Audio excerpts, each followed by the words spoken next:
met him. He's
what time is your thing?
around the property, just.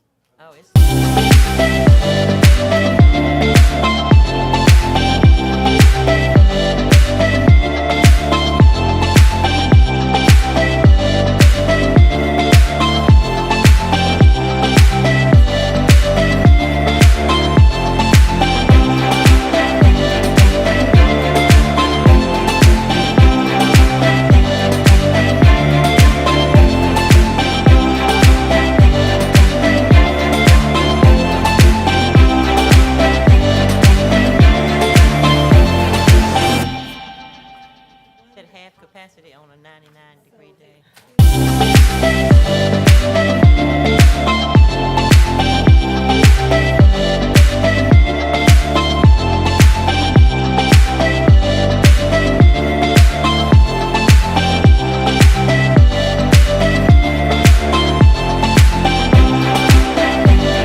like to call this meeting the Amherst School Board session.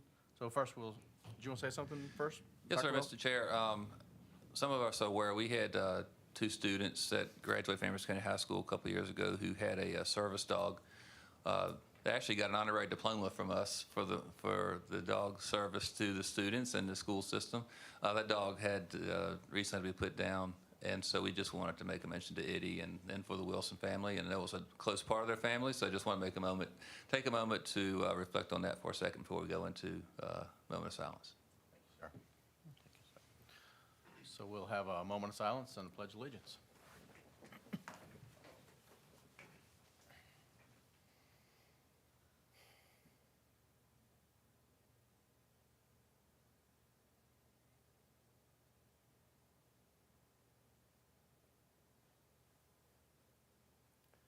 I pledge allegiance to the flag of the United States of America and to the republic for which it stands, one nation, under God, indivisible, with liberty and justice for all.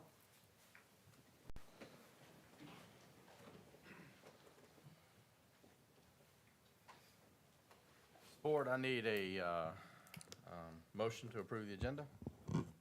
Make a motion that we approve tonight's agenda. Second. Thank you, Mr. We have a second. All in favor? Aye. Aye. See none opposed. Okay, we have an agenda. Public comments. We have one person so far who's signed up for public comment. Mr. Porter, would you like to speak, sir?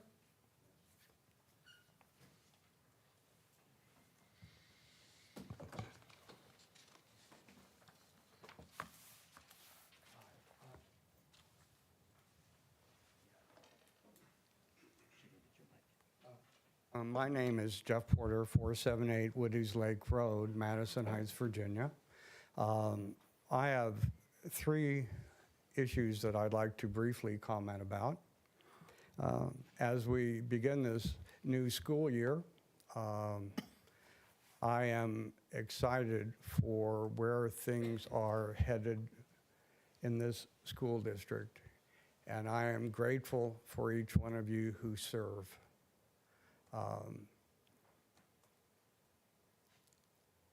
For me, it's not an issue whether people think like I do or not. The issue is our being able to talk about things openly, thoroughly, honestly, so that we can help the students in this school district, in this county. It concerns me if people of the board begin to line up in factions. That doesn't serve anyone, especially our children.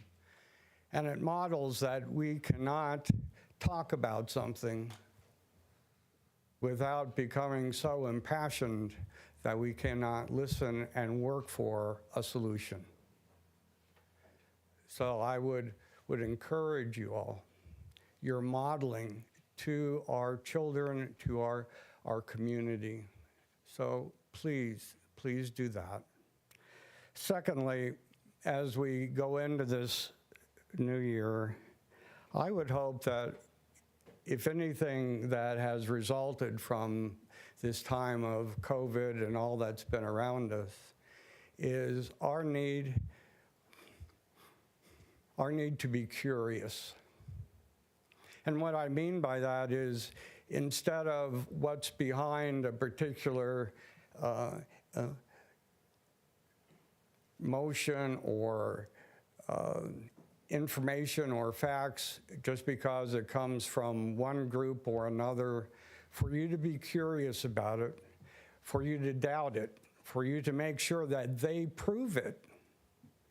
Because it's too easy just to go along because so-and-so or such and such said that it was true. The lives and well-being of our children really make it imperative that we be curious about things and don't settle for just because so-and-so said it was true. And the final issue I've talked to you numerous times about this. I need you all to speak clearly into your mics. I know you have set up a special room, and I am grateful for that. But I've talked with people who don't have the hearing issue problems that I have, and they still cannot hear you when you talk. This is a public meeting. We need to be able to hear you all very clearly. So, glad we're in this together. Thank you for this time. Thank you, sir. That is all for the ones who have signed up. Is there anyone else who would like to speak from the? Yes, sir.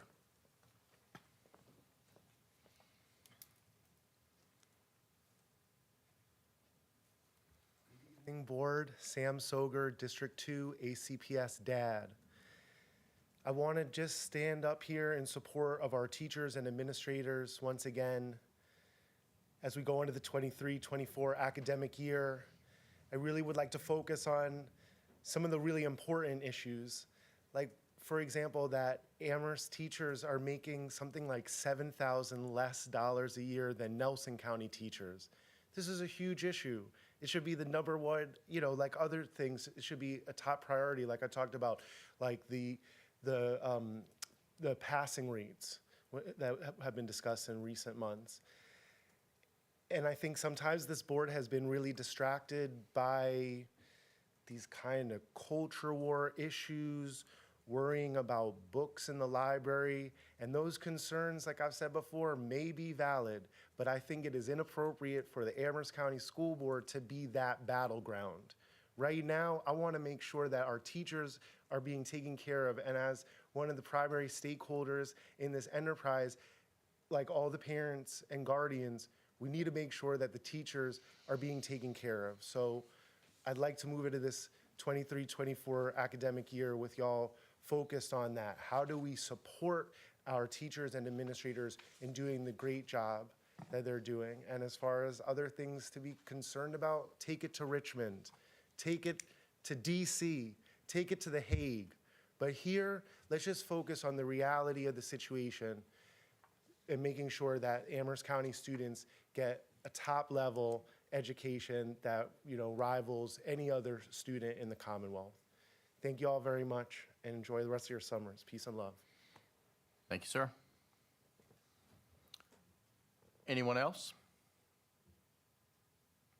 Seeing none, we'll move on.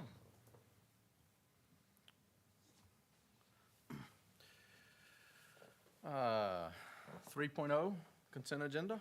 Yes, sir. Dr. Wells. Just need a motion to approve the consent agenda. Make a motion that we approve tonight's consent agenda. We have a motion. Can I get a second? Second. We have a second. All in favor? Aye. Hearing none opposed. Thank you, sir. I'm going to come up here. Sure, I guess.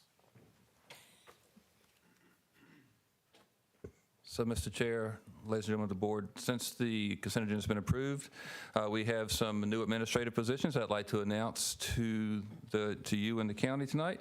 First, we'll start with Lilia Saunders.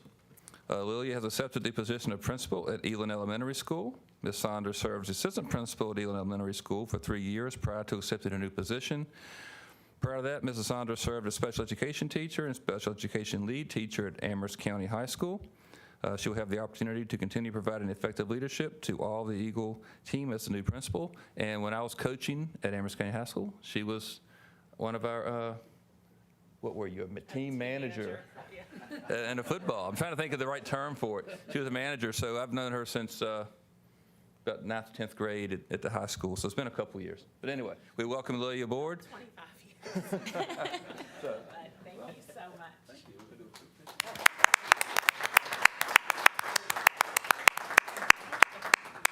Yeah, we'll do one. Come on, guys. Everybody wants to stand up behind.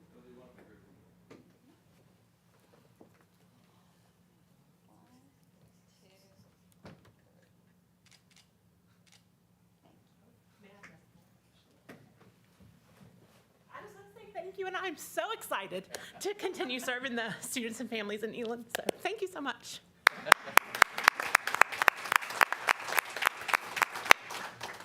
So when Ms. Saunders moved to the principal position, left the assistant principal position open at Elon, Ms. Lori Young will be joining the administration team at Elon as the assistant principal. Lori has served as an elementary teacher and mentor for many years at Central Elementary School and Pleasant View Elementary School, and has most recently held the position of Dean of Students at Manellison Middle School. And has also been a division lead mentor for the south end of the county. She'll be a complementary fit with Ms. Saunders and provide great leadership to the Elon school community. Welcome aboard.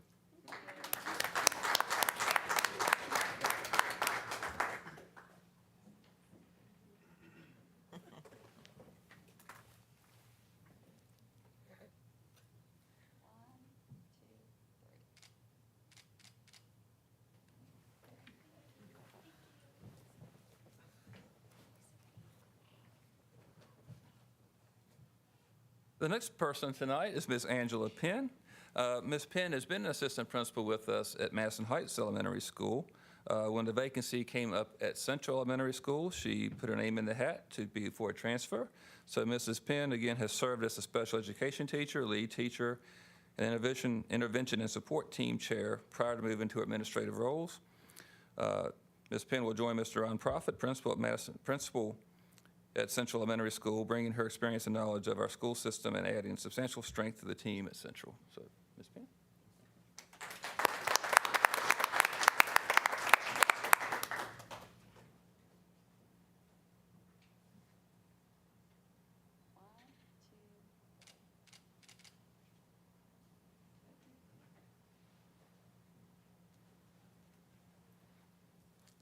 Next, we have Ms. Michelle Engel.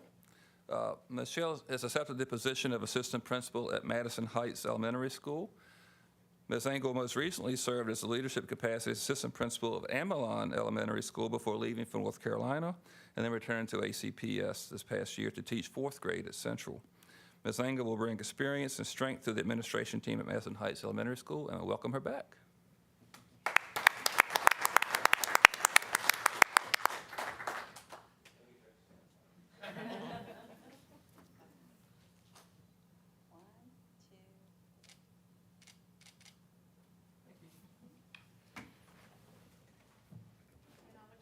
Say it's good to be home. And she actually taught at Madison Heights when she first came to the county. Now she's gone back there as an administrator. And finally, tonight we have Mr. Heath Cockerham. Mr. Cockerham has accepted his new position as Dean of Students at Manellison Middle School. Mr. Cockerham will provide strength, experience, and welcome support to the administrative team at Manellison. Mr. Cockerham has worked as a teacher and coach at Amherst County High School since 2011. This past school year, he began fulfilling administrative responsibilities at the high school, which have further prepared him to succeed in his new role as Dean of Students at Manellison. So, Mr. Cockerham, thank you, and welcome aboard.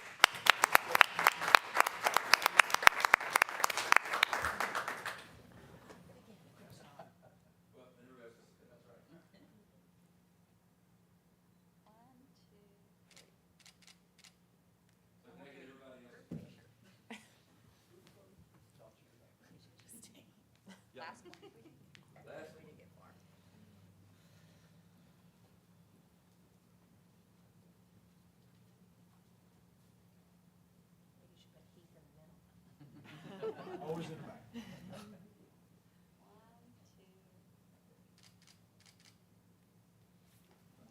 Welcome aboard. So I told everyone, I know they had had plans already made out before they knew they had to be here tonight, so I said if they can leave, if they so choose. Congratulations. Calvin. So if they like to say they can, if they'd rather go and get on the road for vacation, that's more than fine too. So Be careful if you get on the welcome road. aboard.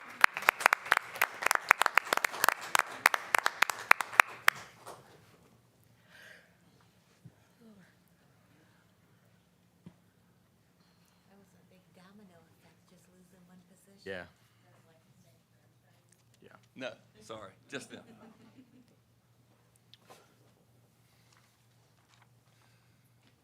Y'all have a good evening. All righty.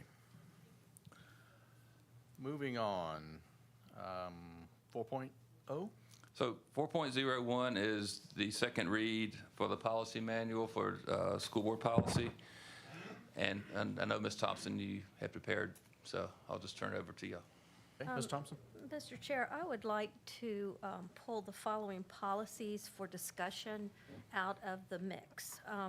They are BDDL, which is a big overriding policy that's new, optional policy.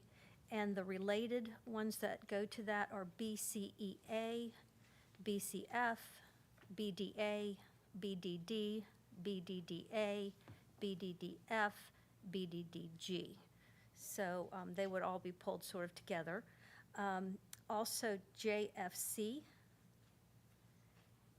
KBA-E, KF, CG, Jeez. I'm sorry, GC. GC, okay, GCE, and GCL. Okay. Dr. Wells, do you have that? Yes. Okay. You need a second. Okay. Okay. So all in favor of pulling those aside? Aye. All opposed? Okay. So we have pulled those aside. You need the approval of the, everything else? So if yes. Okay. Mr. that's your Chair, purview. I move that we approve all of the policies in 4.01, other than those that have been removed. Okay. We have a motion. Do I hear a second? Second the motion? Okay. Any discussion? Okay. All in favor? Aye. Aye. Unopposed. Thank you, sir. Okay. So we've approved all but the ones that we have here. Would you like to? Yes, sir. Policy BDDL is an optional policy, and it has to do with committees that are board committees, and whether or not we want to have all virtual abilities, whether we wanted to have in-person with individual access, that would be electronic. But there's a lot of repercussions to it, and I don't feel like we've had a real good discussion about it. So I would like to just move that to August, to where we could maybe have a better discussion of it. I do think it's worth us talking with Dr. Wells and getting his viewpoint on it, as well as us looking at it. It has to do with minutes within those committees that would just be board-approved committees, or committees that would be for informing us, not all committees. So I would like to move that one to August, and I guess I should make a motion that we do that, or I should think you've already pulled it, so you're not going to act Okay, on it. So all right. I'll just make note that we're going to add it to August. Sounds good. Then JFC is an Amherst County policy, and what we have is a VSBA policy. So I would just like to make sure that, or move that we would add the new line that's in the VSBA to our Amherst County policy. The new line, I believe, is, Has to do with the bullying notification, which is code. So it makes it, Code of Virginia now requires that anybody with a presumed act of bullying, the parents get notified within 24 hours, whether it's been founded or not. So if a student comes to you and says, I've been bullied at the principal, they have to notify the parent within 24 hours. That's state code now. And then that still gives us 5 days to investigate and make the phone call back saying whether it was or was not, but they have to be notified when it is reported. so JFC is an Amherst County policy, and it was not given to us in here, but Dr. Wells and I looked at it together prior to this meeting, and the only change would be easily inserted into our current policy. So I'd like to make a motion that we keep our Amherst County policy and just add the new verbiage that the VSBA has into our policy. Can I second that now? Well, what I would do, just to make sure we have everything correct, is I would just transcribe that into our current policy and bring it back to you in August with the Okay. language in there correctly, so we don't mess up something on the language and everything there. So we can just take it, I was just trying to check Yeah. some of these off the list. so we can bring it back to you as, it'll just be on a consent, I mean, sort of like an action item tonight, where we'll have them all listed, And then if you want to pull one for discussion, you can, but that should be one we can easily just put that sentence Okay. in there and fix. I like that idea. All right, KBA-E has to do with FOIA and notifications. And we have our current policy, and it talks about the number of days and rates, but it's very generic. The new VSBA policy breaks it down very specifically, like the time that it takes the computer person to pull stuff, the time it takes a secretary. So it's very specific. So I had asked Dr. Wells if maybe he and his staff wanted to look and come up with those potential rates and bring them back to us in August, because they're not going to match the rates that we have in our current one. Yes. Okay. And then in GC, and I'm going to open, Oh, you missed KF. What am oh, KF, I'm sorry. KF is an Amherst County policy as well. And we have chosen in Amherst to keep policy JFC-R. It's a regulation. So those of you that have been on the board remember that. So I would recommend that we just keep our Amherst County policy, which keeps the JFC-R, whereas the VSBA one will strike it. And to my recollection, that's the only change to the policy was striking JFC-R. So if we kept our current policy, it would become remain an Amherst County Public Schools policy with reference to JFC-R. So my question is, do we want to vote on that one tonight or move that to I August? think you can just, really, you're just not adopting it. You're just you would have to vote to not adopt it, or you just don't adopt it. We just keep the policy we currently, it stays the same. So it really would take no action. We just keep KF as an AS, it would be a current policy, and it would be no change. So you would not need to adopt anything new, because our current policy has that line in there. I guess. Would it be cleaner to have everything done in August, or does that matter? I'm just, Maybe it would, because if the board wanted to vote Okay. not to keep our current policy, I guess That's that would fine. give them the option. That's fine. Yeah, maybe just. does that keep cause it any clean. No, problems? I don't Okay. think so. no, we'll just bring it back to you in August, and we'll just, but the option would be adopting the VSBA policy or just keeping our current policy. Okay. So you could just say, we're not going to adopt the new VSBA, we'll just maintain our current policy. Okay. Oh, okay, GC. All right, where is that one? All right, GC is about professional staff development. Actually, GC, I believe, is the licensure, provisional licensure. Provisional licensure, yes. There is a GCE. No provisional licensure. All right, GC Or- says professional staff. And the only thing they've changed is that it gives the superintendent the ability, if we have someone with a provisional license, typically it is 3 years, and then you have to seek special permission from the state board to let someone have a provisional license beyond those 3. The change would allow the superintendent to add an extra year to that 3, making it 4, up to 2 more years. So that would be a total of 5 years under a provisional. So that's the change. I would like us to consider adding that, that the board, if the superintendent were to so choose to do that and make those extensions, that the board would be apprised of those within the personnel report. Okay. That would be my only suggestion there. And then GCE.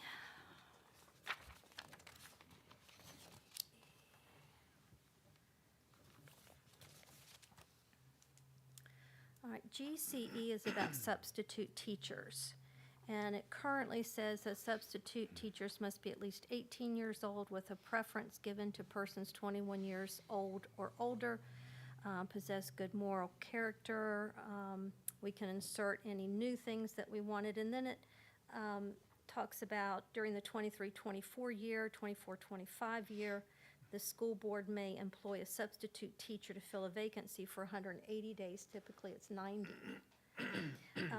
So I would like us to keep the verbiage without striking the preference of 21 years old or the good moral character, I think, or attend orientation to school policies. I think the things that are in it now are good. and I would like to keep those.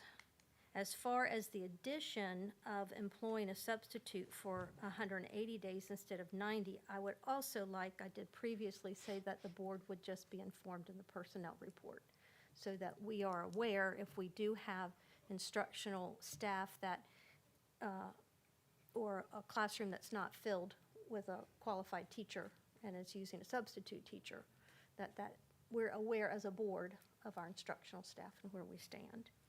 And then at the end of that policy, it strikes out the entire policy about homebound teachers, part-time teachers, summer school teachers, interns, and student teachers. So my question would be, if we adopt this and we strike that all out, are we going to create a new policy or something for those particular professional folks, you know? How do we oversee that? So I think for this policy, if we could move it to August, it would give us time to talk about it, think about it. And I think you had said we need to find out about that policy for the deletions. And we'll reach out to state and VSBA as well on that, just to make sure what the implications are from striking those others as well. And that'll give us a good chance to bring that information back to you in August. Okay. And then the last one is GCL. Madam, on that particular policy, if we could also keep the shall, the compulsory, the compelling, Well, we probably would just keep the way current it is. policy as written. Perfect, great, thank you. And then the last one, GCL, it is also an Amherst County policy, but the verbiage that's been inserted is via state law that's been passed. So I would like to just say, keep our current policy and insert the new part that addresses the law. It's all the underlined part. And then the addition of a reference on the Code of Virginia would be 22.1-298.8. So I've sort of talked with Dr. Wells about my thoughts, and if y'all so approve, then maybe he could bring some of those back and we can have a better conversation about them. So what I'd recommend is you let us kind of work on adopting, adjusting these policies per request, if it's purview of the board, and then we can bring it back to you in August with the updates written in the right context, so we're not having us change it 3 times. I can bring it back to you in a good, clean format, and then we can discuss more in August. Or I can get them, we can kind of update these probably in the next 2 weeks and get them to you earlier, if you'd like them earlier, just to read and review versus the week out. So maybe I can get them to you by the end of the month, would be our goal. And then we can work on that the next couple of weeks and get them to you about a week, 2 weeks out before the board meeting, so you can look at them and review. And then, Mr. Chair and Madam Vice Chair, if y'all like, we could meet one afternoon and have a conversation about it if you so choose. Yeah, I think that would work best. Get them within the next couple of weeks. That would work best. Okay. Anything else, Ms. Thompson? Okay, good. Thank you very much. Moving on to 4.02. So 4.02 is consideration of a resolution. So this resolution, I've been in meetings with the county administrator as well as the chair of the Board of Supervisors regarding the funding for the high school auditorium renovation project there at the high school. And as you know, we applied for the construction grant, as I told you last month, based on the criteria they use, which included the county's debt service and some other, and the current status of our facilities. We did not score high enough on their scoring rubric to justify receiving any additional funds. So that being said, as you know, our facilities came in at a higher price than we really wanted them to, but with inflation, that's where we are right now. So we have met with the county and the chairman of the board of the County Board of Supervisors, and trying to figure out a way to fund, and meeting with them.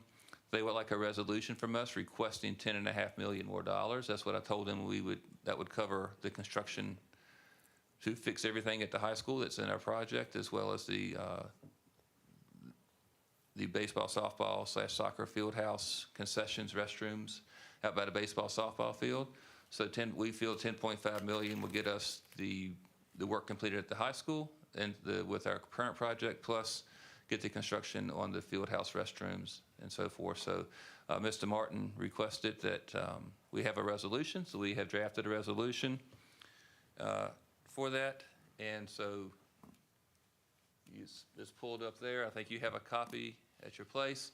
And so we just ask that you approve that resolution, and then I would take it down the hall tomorrow and give it to the county, and we can move forward. I will be at the Board of Supervisors meeting on Tuesday to present this and really discuss the why behind it and why we didn't get the grant, and the fact that we were trying to be good stewards of funds in the past and taking care of our facilities, and the fact they have limited debt right now, and those are the main reasons we didn't get the grant. Those are the points we didn't get.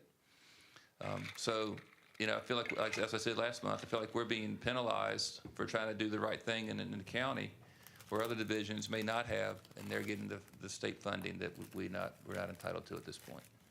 So we are going to request the $10.5 million to complete the project. Okay. So by being fiscally responsible, we're getting punished. Yes. Just making sure we understand that. Yes. Yes, sir. So you need a motion? I need a motion to approve the resolution. Need a motion to approve? I'd like to make a motion to approve the resolution. Thank you. Do I get a second? Second? Okay. Any other discussion? Yes, quick question. Can you sort of fill me in on where we are? I know that the last time we talked, it was going to go to bid, and we knew that it was coming in higher. Right. Do we have those bids? So And they've really come in that So much what I higher? have done is you allowed me to enter into negotiations with Jamerson Lewis. So we're still negotiating with Jamerson Lewis. Right now, the cost is still in the low 30s to do the project. We're still working with them to get the cost down a little bit more. But yes, it did come in roughly about 12 million higher than we anticipated, based on current inflation. I mean, like I said, if you were trying to buy a dozen eggs past couple months, it's coming down now a little bit, but that is one of the issues. So yes, they had the lowest price, and also they were the best priced in those who bid on our project. So we would not have to put it out to bid again? No, ma'am. What type of timeline are we looking at? So we currently have between 22.5 and 23 million waiting on the interest to come in from the money that's been sitting there. That'll cover us through, that money will cover all the construction probably through July of next year. What the county is considering is, if they approve it at their level, would be to put in for the spring bond sales as they go on in the spring, and then they would have that money available to us in the June, July timeframe. So we could, if the county says, yes, we will support you in this and we will do this, then we could start construction in the September, October timeframe. Thank you. And this would have very little impact on the county as well, looking at their debt service. So, but I'll let them speak to that, but I can't. But we've had some good conversations with the county and with the folks that cover their debt service, and I think there's something that's doable. Go back and reapply for the grant after that? Yes, we can. They're supposed to have another. They have $80 million sitting there that wasn't allocated. Well, maybe they'll like that we had debt service. Right. Okay. Thank you. Thank you, ma'am. Any other discussion? Yes, Yes, ma'am. Mr. Chairman. So if we do the resolution, we get approved, the county approves, and then we apply in the spring for the grant, will that, if we were to be approved, would that then reduce? Yes. Awesome. Thank you, sir. Okay. Any other discussion? So we have a motion and a second. All in favor? Aye. Anyone opposed? Hearing none. Okay, thank you. We'll have that for you to sign this evening after we adjourn. Okay. And then again, I'll be speaking to the Board of Supervisors on Tuesday at their scheduled meeting on Tuesday. Great. Thank you, sir. Afternoon or evening? That's an evening meeting. Evening. So I'm going to ask a quick question. I know we, did not get those funds that we were hoping for. Those extra funds that we were hoping for were actually going to help with an additional project also. Is that? That's on hold until Gotcha. we see where we are. Gotcha. Okay. Doesn't hurt to ask. I'd be afraid to look at those prices right now, too. Yeah, I'm sure. A little sticker shock right now. All righty, moving on to 5.0. 5.01. So the first part was construction, which we have talked about. I will say in addition, one of the other things that I just want to mention, though, is when we do begin, one of the other processes that will also bring down the price in our conversations with Jamerson Lewis was to extend the project possibly out to 18 to 24 months instead of 18 months. It reduced it quite a bit because they would be able to then cut back on their overtime, et cetera. So this project may last a little bit longer, but if we can avoid those funds, that was one other thing that, in addition, just to let you know that it could last a little bit longer. Could be just a little bit longer. Okay. Okay. Dr. Houghton? Yes, ma'am. Excuse me, Yes, Mr. ma'am. Chair. Could you repeat what you just said, because I couldn't hear you? Sure, absolutely. Sorry. So I said in addition to what was already discussed, one of the things that we are, a reduction in price was to allow them for the 18 to 24 month window instead of being complete in 18 months. So the project may last just a little bit longer. That would cut back on their overtime rates, et cetera. So just trying to get down to that number so the 10.5 that we asked for actually does pay for the entire project. So if I understand you correctly, by extending the contract, we're reducing costs that would be incurred through overtime. Correct. Thank you. Thank you, sir. Next, Dr. Petrone will talk to you about the Horizon project. Good evening, Mr. Chair, members of the board. I am just going to quickly update you on our substance abuse program that we're partnering with Horizon Behavioral Health for. It is in front of you. You have a copy in front of you, and I initially presented this, I think it was 3 meetings ago. It feels like it's been a little while. At that time, we did not have any funding for that, and we were seeking funding. We have since secured funding. Horizon has received a SAMHSA grant, and they will be able to fund the program. So we're in the process of hiring a clinician. Well, Horizon is in the process of hiring a clinician to oversee this program, and we plan to move forward as soon as school starts. So are there any questions? Yes, ma'am. Mr. Chairman, thank you. Dr. Petrone, with going forward, will this be increasing the mental health access that we've had, or will it be maintaining what we've had? This is brand new, so this is to target our students who come to school with marijuana, with gummies, or are drinking alcohol at school. So it's actually going to work with our students who receive disciplinary consequences. Awesome, thank you. Yep. What else? Yes, I was curious, is this going to be done in-house? Are they coming here? Are the students going to be going there? It'll be done after school. So and it can be done either way. They can do it through telehealth, or the students can go to the clinics.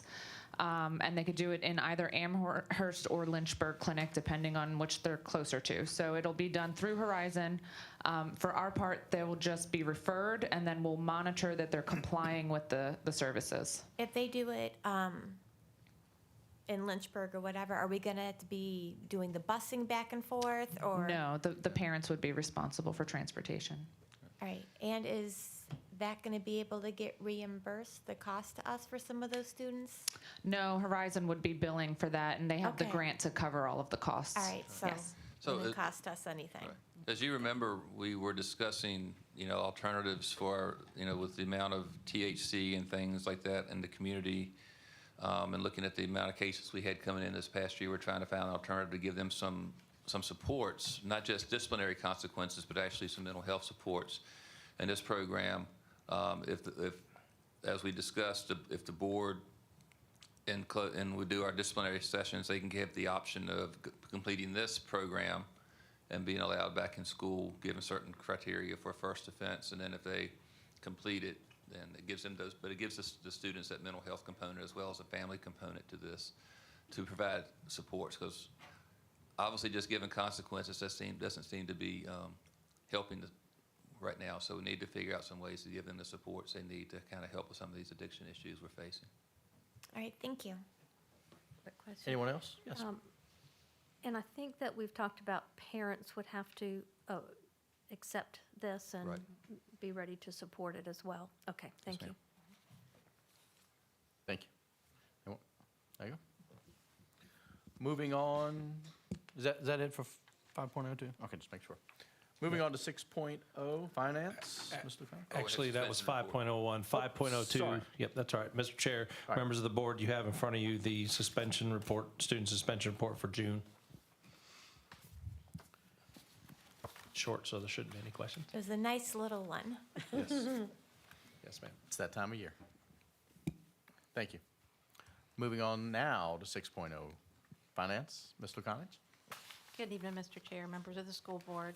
So before you tonight, we do not have the finance reports just because we're at the end of the year and we're still finalizing a lot of data. I do want to update the board because I have brought to your attention the last few months the sales tax and that I would come back and update you. So in May, which would be the March receipts, we were down 12%. In June, which would be the April sales tax, we were down 10%. Today, we found out what we were going to get for July, and it was down 2% compared to the prior year. So it is getting better. So it's a positive. We were preparing for the 12%, and so we still have the June, which we'll receive in August. And so we will be bringing you the reports in August. They still will not be finalized, but it'll be so much more data that you're looking at that board meeting. Do you have any questions on that? Yes, ma'am. Have we got any word on the budget from the state yet? So, speaking on the budget, I was going to have it at the end, but I'll go Okay. ahead and address it now. The state has $100. not passed anything new. We're still working off of the skinny budget. We are hoping that they will come back and call a session to come back into session and discuss and vote on some budget. The JLARC report came out on Monday. Ms. McNerney, I think, has given you a link to that JLARC report. And the JLARC report recommended fully funding schools, fully funding SOQ positions, and removing the cap, the position cap, and so forth. So there's a lot of information in there. This was the JLARC, again, as if you may not know, is the joint session. So members of the House and Senate voted to them to do this report. And they've got the report now, and now they just need to act on the recommendations of the report. But there are a lot of things regarding funding for schools to fully fund us the way we need to be funded and get the pay rates of teachers in Virginia at least to the national average. So that's all in the report. But you can read it. We'll probably have more conversation on it later. It just came out Monday, so there's a lot to digest there. I recommend you read it, and then in August we can have further discussion if you so desire. But there's been no advancement on anything with the state budget at this time. Okay, thank you. I guess, thanks. Yeah. Mr. Chair, Yes, ma'am. I would like for our community, if they would please, write their delegate, write their senator, and tell them to get off their butts and start doing something.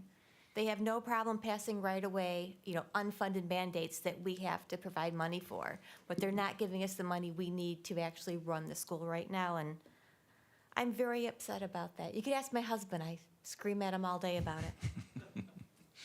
Okay. Thank you. Anyone else? Okay. Moving on. 6.02. Yes, so this is your ESSER funding update. It was giving you all the different ESSER funds that we've received over the last few years. We are in really good shape. As you can see on the right-hand column, there's a lot that have 100% spent. There are several that will expire in September 30th of this year, and we are going to be closing those out in the next few months. You will have 3 grants that are really going to go into the next school year, and that's going to be on page 2. You'll see the McKinney-Vento, the homeless grant. And as well as on page 3, you will see the ESSER 3, as well as your HVAC. And while the ESSER 3 is the largest with the 5.3 million, 85% of that is going to the high school renovation. So we have monitored this and monitored this. We actually could use more money if they wanted to give us, any that they have laying around. But we are on track to have that fully spent down. Great, thank you very much. Board, anything for Ms. Lukanich? Thank you very much. Thank you. Moving on, 7.0, Dr. Wells. Yes, instruction, Dr. Norman. Dr. Norman? Thank you very much. Mr. Chair and members of the board, I'm going to give you 3 short and sweet and to the point updates in regards to accountability. The first one is regarding the testing data release information. So at your place, you should have a SUPS memo that came out at the middle of May, I think, that outlined all of the deadlines and the timelines for when they will release information regarding the SOL testing that took place during the 22-23 school year. The first thing I'd like to point out is that the federal accountability reports, where we understand whether or not we will receive support from our federal government in regards to the requirements that they put on us. It comes out August the 17th. That's the first time we will see that information. We get a preview of that. The superintendent actually will get an email saying you can preview these reports on August the 14th before they go live to the public. The final accreditation information results through our state single sign-on system comes out on September 5th to us, where we can actually see school designations by the federal support. So if an elementary school that's a Title I school receiving funds gets any federal assistance, we will know at that time if they are if we are mandated to provide services above and beyond what we already do. We'll know on September 5th. That they will designate those schools on September 15th. That information will come to the public. And then on September 18th, we will get our first preview of all of the accreditation status for each of the schools. So the state will provide, again, another email to Dr. Wells where he can go in and look and see where all of our schools actually, if they will or they will not be accredited, if they will or will not be under conditions or monitored or anything like that. And then that goes live to the public on September the 21st. So the first preliminary report that I could probably give you information on accreditation would be a very, very rough information on September 5th, and that's just based on the preview. I can't go into detail about that because until it's released on September 21st, it's embargoed by the state. Which has then rolled through to improve the services that they provide to the mentees. And when you start talking about asking for additional supports or services, we would love to have more mentors than we currently have. We currently have 40 approved and supplemented mentors in the division. And when we have large groups of new teachers come in, we would love to have 50 or more. But our funding that's partly through Title II funds and then offset by local funds, especially in times when we have a skinny budget, don't support increasing the number of mentors. But the actual program is doing great, and the results are good.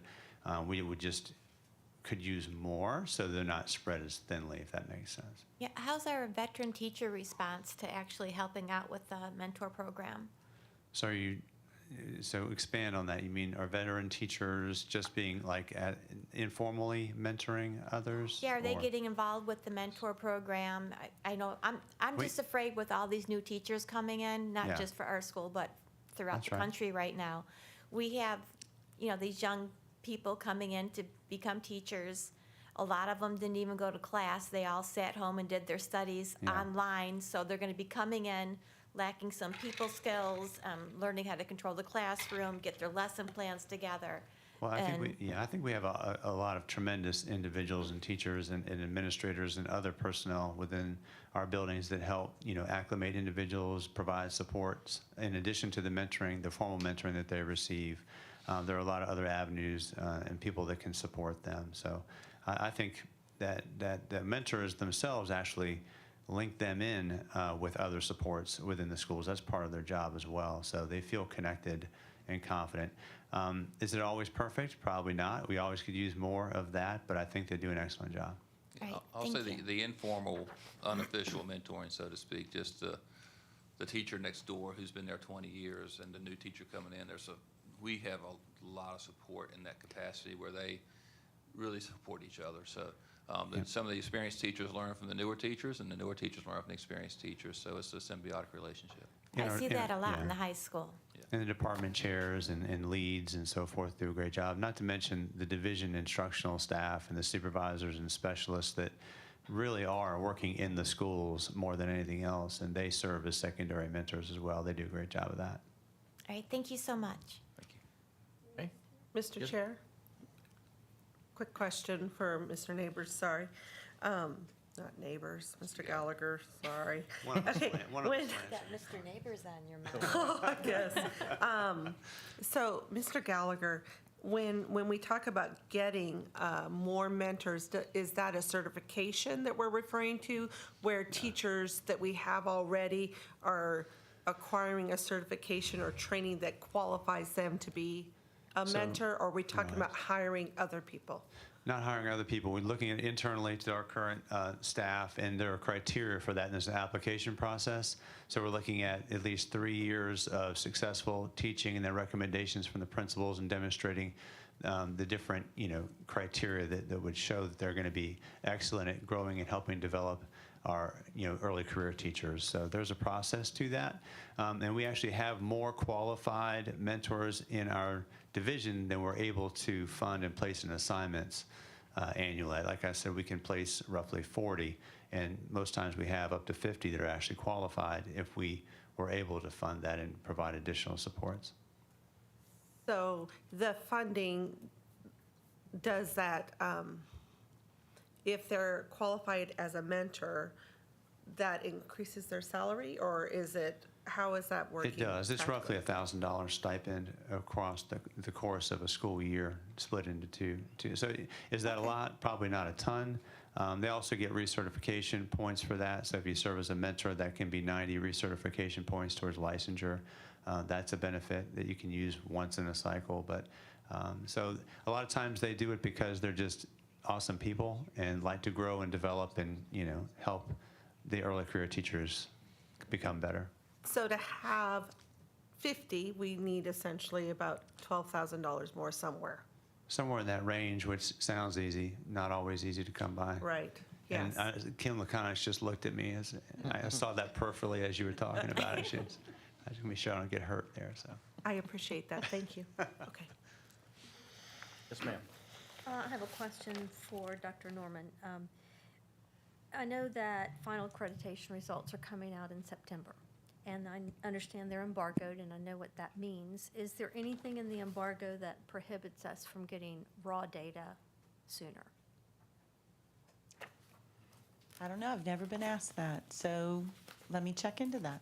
Okay, because I know by September, we're Right. going to be a month into school, Yeah. and you're already working on those students. And Yeah. I know that, the principals know, I mean, what percentage of our students passed and had some success? What percentage were close to being successful? And I know that they may not be looking at growth rates, but you might even be able to give us some of that information. Right. But at the very least, if we knew where our strengths and our weaknesses were, it would be nice. Yes. We'll try to have you some information in August. The second item that I have is our summer academies. I just wanted to kind of give you a brief update on that. Today was our last day for all of our summer academy programs. Power Scholars, we had 104 elementary students, grades 3 through 5, who finished out the academy doing robotics and pottery and Legos and rock painting during their enrichment program. And in the mornings, they did their remediation program in math and reading and incorporated science and history into that. They also went on visits to the Sequest, and they had the Red Cross pillowcase project come in so they could support that. So they had a great time, and I know that our teachers had fun developing projects for them, so that was good. Our middle school remediation program, we had 83 students that participated in that, and that included a variety of hands-on programs that they did, remediating, of course, with math and reading in the mornings, and then a block of time in the afternoons for some hands-on activities that they did. All of that program for middle schools was handled at Manellison Middle School, and the elementary was also conducted at Amelon Elementary. Our high school credit recovery course, we actually had 48 students come in person to recover where they may not have finished out the year very strong, and they were able to come back and recoup credit for those classes. We had 93 take those courses virtually, and most of them did economics and personal finance, so they could kind of take that's a requirement for graduation, and so they could kind of take that off of their to-do list to get closer towards graduation. So that was really good. We had several passing and had remediation in our Work Keys program and our SOL test, as well as our CTE certifications. We get ready to start July 31st with another round of remediation for our students with SOL test who did not pass in the spring. They will get another opportunity to be remediated and take that test July 31st through August the 4th. We'll provide transportation to get the students in. We sent out 330 invitations to this, and so far we've had 83 respond saying that they would be in attendance. We had to hire a couple more teachers today to fill that. Usually we have anywhere from 60 to 70 students participate in that, and so we're already over what we would have normally had. So I'm excited about that. Any questions about our summer program? Board? Okay. We'll have some more information coming back to you in August. Dr. McGinnis and his coordinators will bring you back some data in regards to what growth we saw in the summer programs and how effective it was. The last thing I'd like to address is our registration. So we're starting off July 10th. A school messenger went out to everybody announcing the fact that we are now registering kids, and we are now going through the enrollment process for any new or returning students. We have a new system, so you have at your place an actual, on the very back page is our just snippets of what the new system looks like. Every question that goes through the registration process is the same as it was before. However, the company switched over to a different format, and so we wanted to make sure that that was given to parents. We have that up on our website, as well as a link that was sent out to in-school messengers so they would understand. It's a different look, but it's still the same information that can be collected or that needs to be collected. We have, in regards to what we had as of today, we sent the messenger out in the evening of July 10th, and we've already had 586 families of students already go online and register and re-enroll basically their students. Our Smart Start numbers, we have 97 that were confirmed eligible and that are participating. We have 25 additional seats that are still available out there.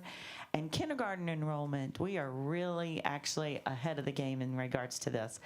Last year, we had 293 that we went into where we ended out the school year. Right now, we're already at 274 kindergartners that have registered. We will get a ton more on the first day or the first week of school where families realize, oh, my child's 5 and I got to register them for kindergarten. And so we always get a bump on that, but right now we're sitting at 274 families that have already registered. Any questions? And if none, I'm done. Mr. Chair? Yes, Ms. Yes. Bird. How are we for spaces for the kindergartners coming in? Right now, we're looking fine because we ended out the school year with 293. I think the only school that I'm a little nervous about in regards to their kindergarten numbers right now is Elin Elementary, and that's basically just space that we're talking about. All right, thank you. Thank you. Mr. Chairman, Yes, thank you. Dr. Norman, when I hear these numbers, what that communicates to me is a confidence in your community, in your school system, and parent confidence, and that's really exciting. Good job. Thank you very much. I got a great staff. They did Yes, a you great do. job. Yes. Board, anything else? Thank you, Dr. Norman. Moving on, are we at 8? Yeah, 8. 8.0? Mr. Gallagher? Yes, indeed. Mr. Chair, members of the board, you have in front of you as the first item the vacancy memo for this month for your review, and any questions that you have regarding that, I'm happy to answer. Board? Okay. English language teacher, instructors, we only have one or two? As far as how many we have on staff? Right, so far. I'll let you address that. You're welcome to. Currently, right now, we have 2. We have in our budget where you have set aside funds for an additional one. And so we have that available to hire. Right now, we have probably a possibility. It's just not it's a hard to fill position. So we have a couple that we have that are out there. It's on our website. We have it available, but Currently meeting the requirements, but there may become a need to hire an additional EL teacher as it Right, stands. I was thinking we had approved an additional one. I was just wondering why they weren't on here.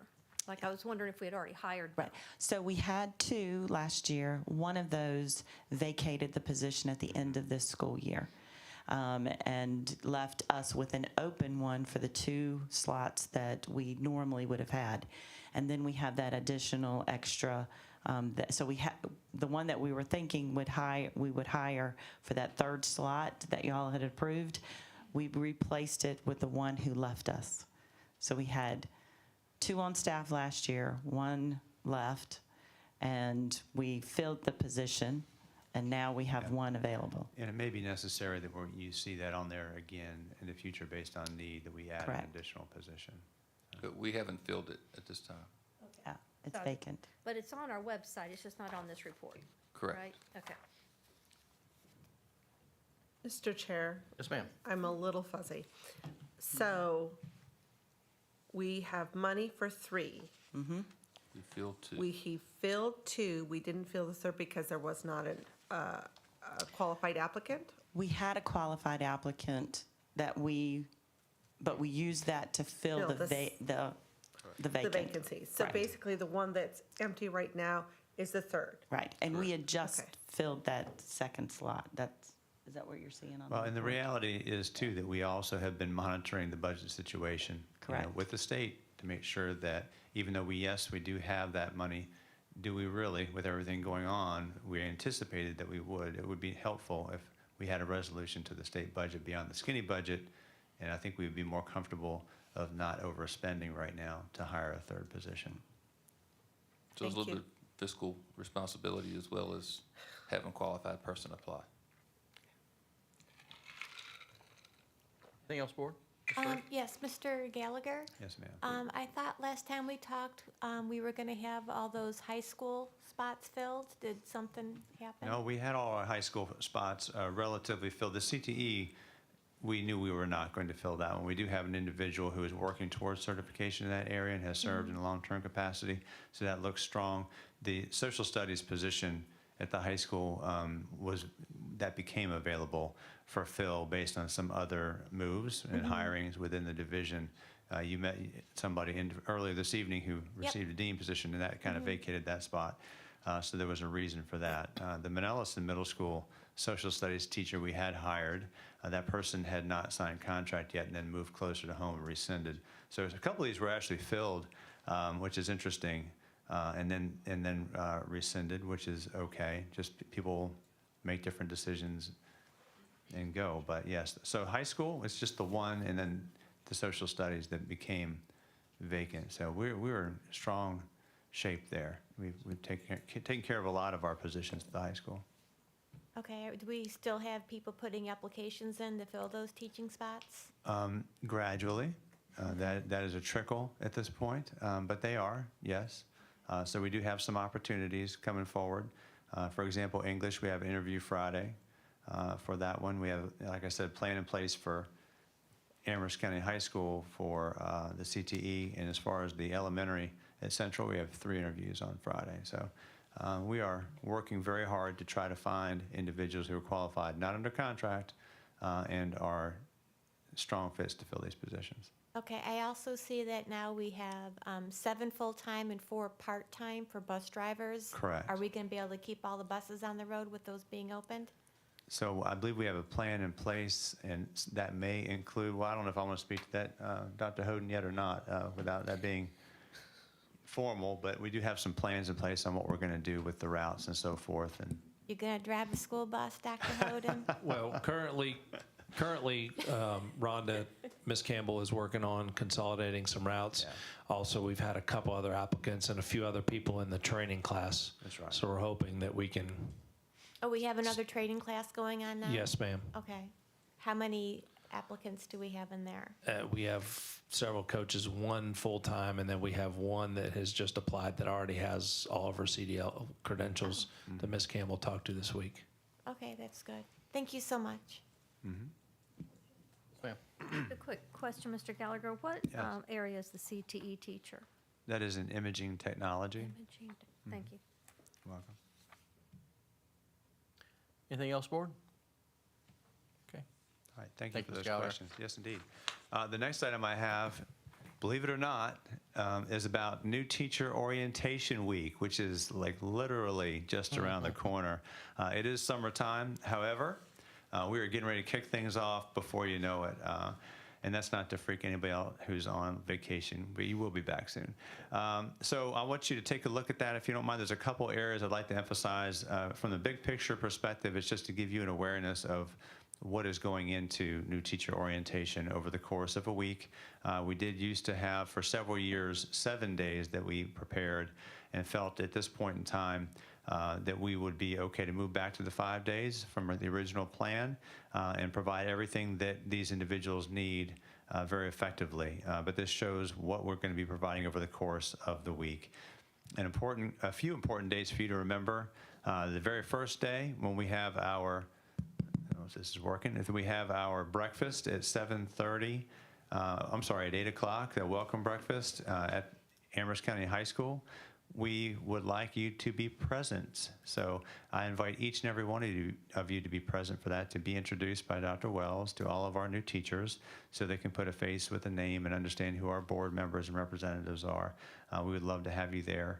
And as you turn the page over and scan through to Thursday, August 3rd, it is our new teacher luncheon, again at Prothrow, which will be a fabulous event. It'll be a larger event. I think we're going to have roughly 160 people at that. That includes you all, because we'll have our mentors brought back in that during COVID times, we didn't want to have huge gatherings, so we didn't have mentors and a few other folks present.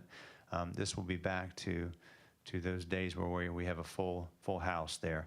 So we're very excited about that, and we really would like each and every one of you to be present at that new teacher luncheon. If you can't make it to the breakfast, definitely be present for the luncheon. It's meaningful and it matters to all of our new teachers to see you there. So as you reflect through the schedule, if you do have any questions, I'm more than happy to answer any of those. Thank you, Mr. Gallagher. Board, anything? Yes. Which day was the lunch that you were putting emphasis on for us? Thursday, Thursday. which is August the 3rd. August 3rd. Yeah. Thank you.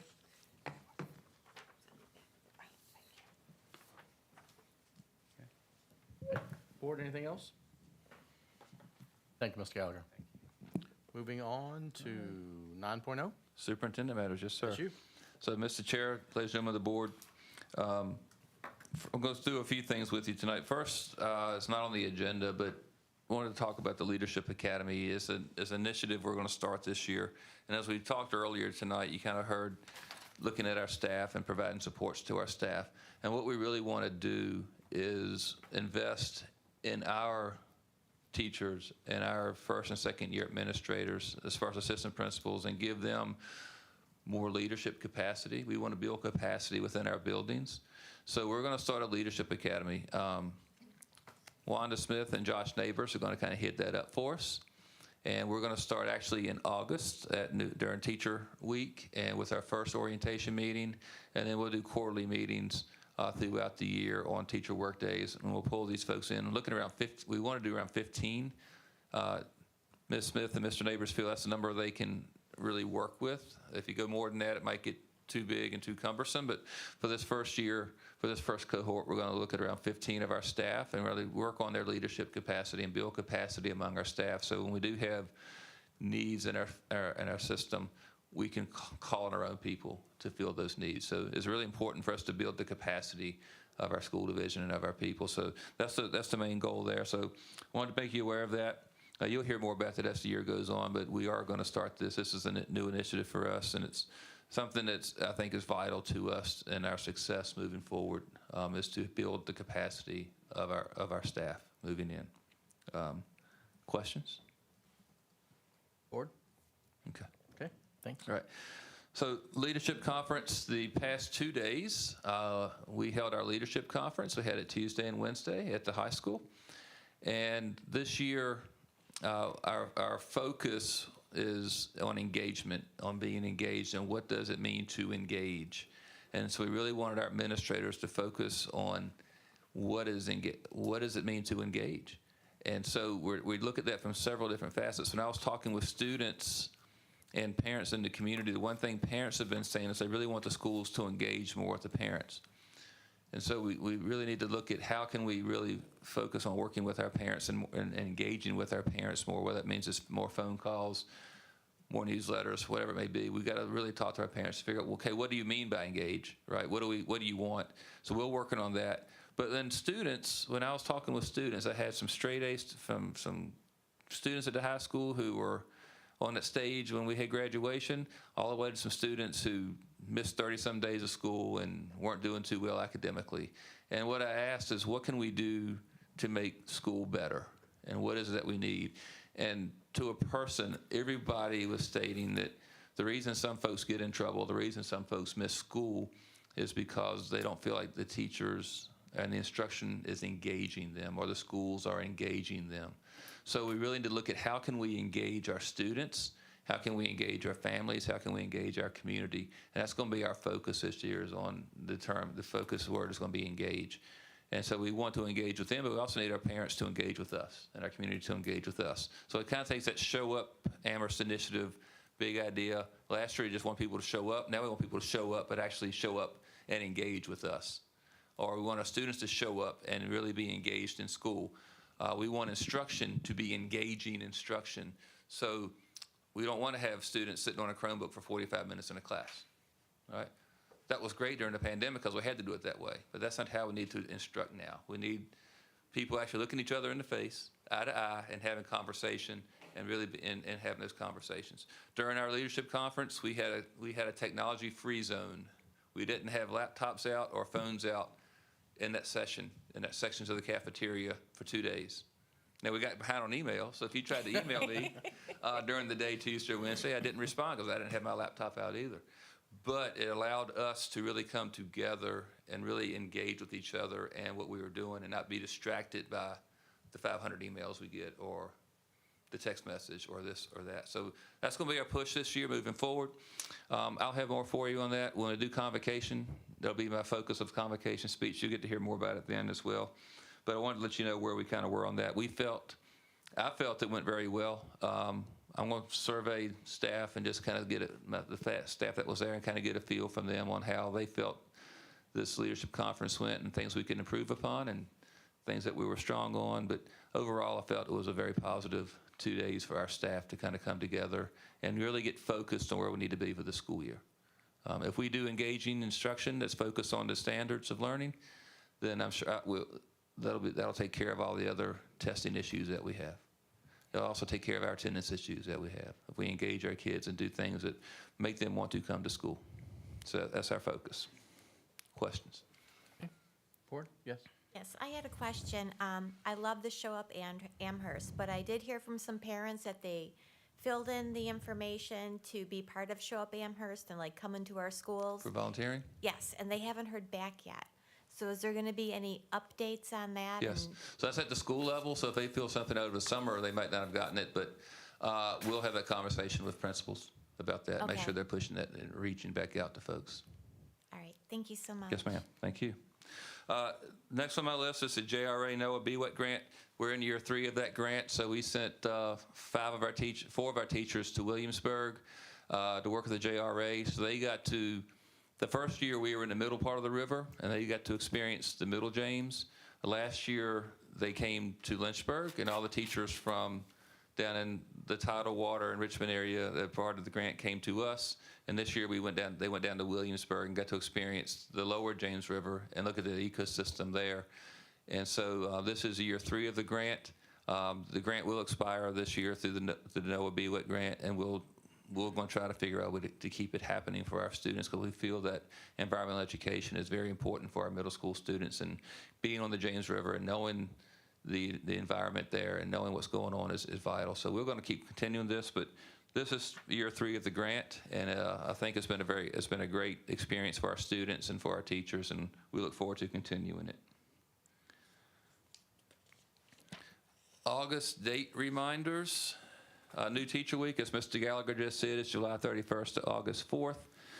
And the experienced teachers come back to school on August 7th through the 11th. And we have convocation different this year. I'm doing it on the first day.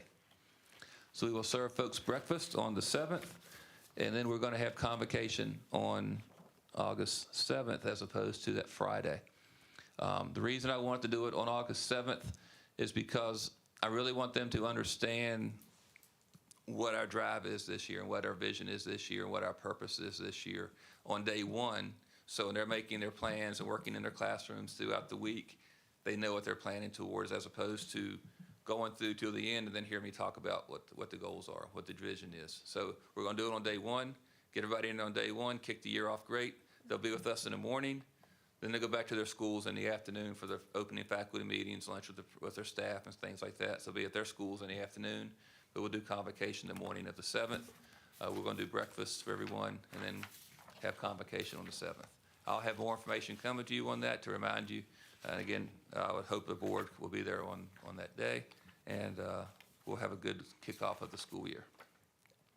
Open house is going to be August 9th. Transition day is August 15th. And the first day of school is August 16th. Wow. So we're a month away. Wow.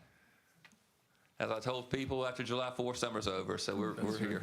So, and today we went to the VSBA conference on education. So our Show Up Amherst team, Dr. Patrone, Miss Stephanie Molenkamp, Allison Jordan from Iron Lives, and Miss Jenna Foster from Amherst Education Foundation. We went and presented at the VSBA conference today. It sounded like it was a great idea, but it sounded like a really good idea until I looked at the calendar and said I had a leadership conference Tuesday and Wednesday, had to drive to Richmond to be there 8:30 this morning, and then get back for a board meeting tonight. So some idiot over here didn't plan out very well. But it was a great event for us. We were able to present our Show Up Amherst initiative 4 different times to different folks at the conference. So we had some superintendents stop by. We had board members from all over the state stop in. We had some nonprofit leaders stop in and listen to us about how we did this initiative. And they left all saying it's something they felt they could do. If not in whole, at least they could do parts of it. And how we were able to partner with a nonprofit, the Education Foundation, and School Division, all working together on a common goal and to meet this purpose. So it worked out. I thought it was a good experience for us. I think we were able to share kind of what we did with other people and maybe give them some suggestions on things they can do in their counties. So that was this morning, and then we received a notice today called a VSBA Advocate for Education Award. And so the application's going to be due August 18th, but it's for a school board member. So you can nominate a board member to receive this award. It's in your packet. I believe they have it at their place. So read over it. We would need to know by the 18th if you want to nominate someone. It would be somebody you would have to vote on as a board, one of your members. So if y'all want to nominate one of your board members for this, the board will have to do that, and we'll take care of all the paperwork aspects of it.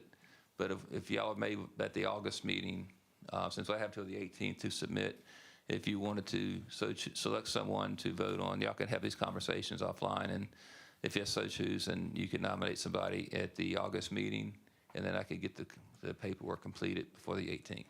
Okay. Dr. ma'am. Wells, I don't believe that I have anything in my packet on that. Oh, it was just in mine. So Good.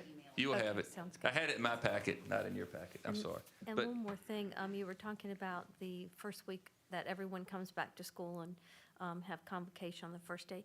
If you get the dates and like professional developments that's going on that week and sort of a schedule, if you could just email that to us Yes. in case, we'll could give pop you in here or the, we just finalized the agenda today for the week, so we'll push it out to everyone. there. Thank you. Yes, ma'am. So that's all I have, unless you have any questions. Board, anything? Ms. Yes, Justice? sir. Yes, ma'am. Convocation, what time? So breakfast will be at 8:30, and I think I start speaking at 9:30, 9:45 roughly. So I'll talk for 45 minutes, if that. I'm not gonna, you know me. So, but I'll speak for about 40, 45 minutes, and then we'll cut folks loose to go back to their schools. Thank Going to be you. in the gym? They'll be in the gym, yes, ma'am. Okay. Thank you, Dr. Wells. Thank you. So now we're going to move on to committee reports, and if we could put those together with individual reports, that would be best. So, Ms. Saunders, would you like to kick it off, please? I'm getting used to being the first one here. I don't have a committee report. I do want to say that congratulations to all the new staff. I love it when we hire within, right? Because they're vested, and so they want to be here and they're going to make a difference. So I'm excited. The school year is getting ready to start up. I'm also excited that I don't actually have to participate as a parent, but it's really great to see you guys getting geared up and numbers are up and how we're going to get these kids and engage them. So that's all for me. Thank you, ma'am. Ms. Justice? Yes, sir. So Governor's School did not meet. They're on summer vacation, imagine that. So I don't have anything to report there. I'm just so encouraged. What I see here, an overall vision that is being lived out here is, it goes with our administration, all the hires we had there. So many were within, were returns. We got one from North Carolina back. Yay, that's pretty good. And then when you had the Leadership Academy going on, and that we have teachers that qualify for the mentorship program, just don't have the funds, but that's cool. That's quality that is there, that is vested in our schools. And then to be able to have our leadership here go to VSBA and show how it's done. I'm really excited to see our school district getting represented there and encouraging others and how they can do it just down home. And so I'm excited by the kids that are getting, that are returning, by the response to your summer academies and the SOL testing. What I am feeling and experiencing, and I believe our community is too, is a safer environment, being heard, and a little bit back to normal and a little bit better. So I just want to say I'm encouraged, and thank you very much for your hard work. Thank you, Ms. Justice. Ms. Byrd? Yes, thank you. I wanted to say thank you to Mr. Porter to coming out and speaking. Thank you to Sam. And one quick thing to Sam, we need to get you to Richmond so you can give us the money so we can give our teachers the big raises they all deserve, and the rest of our support staff also. And congratulations to all our new staff and our old staff that we kept and just moved into new positions, advancing within our district. And also for the Wilson family and Isabella and her dog, I texted you, I believed. I was very upset over that. Eddie was a beautiful dog. He was part of Amherst, part of the school. It's a shame that he is now no longer with us, but please keep them in your thoughts and prayers. It's very difficult on Isabella right now. And also, thank you to all our teachers that gave up their summer and actually stayed here in Amherst and taught our kids through summer school to help get them back on the road and get their feet square on the ground and ready to go back to school and get our schools going forward. Thank you so much. Ms. Ligon? Thank you, sir. Laurel has not met since we had our last meeting, so things are quiet over there for right now. So no committee reports, but as we've heard already, thanks to everybody who are getting us in gear for a new school year. A lot of work's going on, and I did look at the list of already the hiring that you've done, Mr. Gallagher, and your party. So a lot of new people coming in. Looking forward to new people and all those who are returning. I like the word engage, Dr. Wells. I'm looking forward to that. I think we had a portion of that anyway, but I'm glad you're stressing that. Now, that's a two-way street. The school system can engage, but we need the parents to engage and the children. And I always said that in the classroom setting, that should be just a known fact. And kids do get bored quicker than they used to. So from the time they step in on the first day, there's got to be a mutual engagement going on. So I'm excited about that topic. So other than that, quiet time somewhat. Thank you, sir. Thank you, ma'am. Ms. Thompson? Thank you. I, too, am excited about the start of the new school year, all of the planning that's already started, the focus, the excitement. So thank you all for that. I know you've had little time to rest, so I hope what little time you have had has been good. And I'm hoping all the parents and the students are also finding time to just relax and be a family and do those fun things. And I do appreciate, when you're working with the staff about talking with the administrators about how to engage our students, and I know those conversations are going to extend to teachers, but also we need to extend that to students as well as what someone else mentioned to parents. The part about Show Up Amherst, we're a team, and we have to all show up, and we have to all become engaged. And, the classroom may not be 100% what a student wants it to be, but it's their job to help make it what they want it to be and to become engaged and to help make that difference and that change. And I do appreciate Mr. Porter and Mr. Sogar for coming, have heard what you have said, and right there with you for us to think and to listen and think and work for our students, to be curious, to talk louder, but also to support our teachers and our administrators, to work on compensation and to have a quality education. And I know that we have been working, you guys have been working really hard on school safety as well as discipline, so thank you for doing that. And I know that your focus will remain on that as well, but keeping the important things in the vision and in the focus. So I think we're all on board for that. Want to say welcome to the new staff that's coming on. I'm really excited about that. And a Horizon project, the pilot program. I think that's a wonderful, wonderful opportunity. So I think we'll see the fruits of that in this coming year. And I was, Mrs. Lukanich, I was happy to hear about sales tax. So that was a good one. I know a little bit of a swipe across the brow on that. Am still concerned about Ealing capacity and what we can do for them. And I know y'all are looking at out of zones, and that's probably the first thing you do, but are there other solutions than things that we can come up with?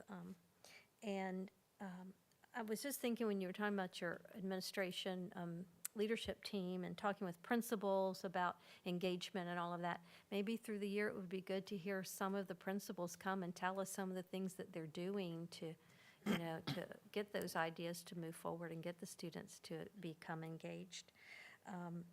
And so just want to thank you all very much, and excited about the new school year. Thank you. Thank you, ma'am. So, yeah, I can't believe the summer's over. I mean, just when you said that a minute ago, it kind of hit hard, thinking the summer is just about gone now for everybody. So, but we're looking forward to a brand new year coming, getting the new staff in place, and having the new principals in place. And it's always exciting, especially for the kids, seeing who's going to be there. It's sad the ones who have gone, but it's a new beginning. So looking forward to it. The Show Up Amherst and getting engaged. Our teachers, we stress to them, we want them to find creative ways to get our students engaged. Like I said, they're not supposed to have these things at school, but they're still, whether they have them or not, they're in the back of their minds. That's what they're thinking about. So how do we get them thinking about their classwork or their projects or their thing? Our teachers can teach it and preach it till they're blue in the face, but we need the parents to not just engage, but to encourage the students to stay engaged. There's a lot of incentive out there for the kids to be, doing great things with, sports and other activities. You can't do those unless you're getting the grades. And so get engaged, do what you need to do, be where you need to be. Dr. Norman, thanks for the updates that you gave us. We look forward to seeing how well we did advance. We know we got strides to make, but every one of them starts with that first step. So we've did what we had to do. This is where we are, and now let's just keep moving forward. Look forward to it. Thanks to our speakers to come speak to us tonight. We encourage all of the community to come. Like to hear what you have to say. And we're with you. We understand. We have some budget issues we're still working through. So, Dr. Wells, good luck going to the Board of Supervisors with our request. It's going to be, it's more than we hoped it would be. We knew from the very beginning that it wouldn't be exactly what we thought it was going to be. We didn't realize it was going to be quite what it is. We've already committed to it. We're going forward. We'll look forward to getting there. Thanks to the Board of Supervisors for all that they have done so far, and hope that hope that we can move forward. Yeah, I'm looking forward to all the stuff to get us started at the beginning of the year. It's exciting to see the dates here and the things going on. I'll try to be a part of as many of them as I can, and looking forward to another great school year. Thank you very much. So now, anything else from the board? Do I have another motion? I make a motion that we adjourn. Do I have a second? Second. All in favor? Aye. There you go, sir.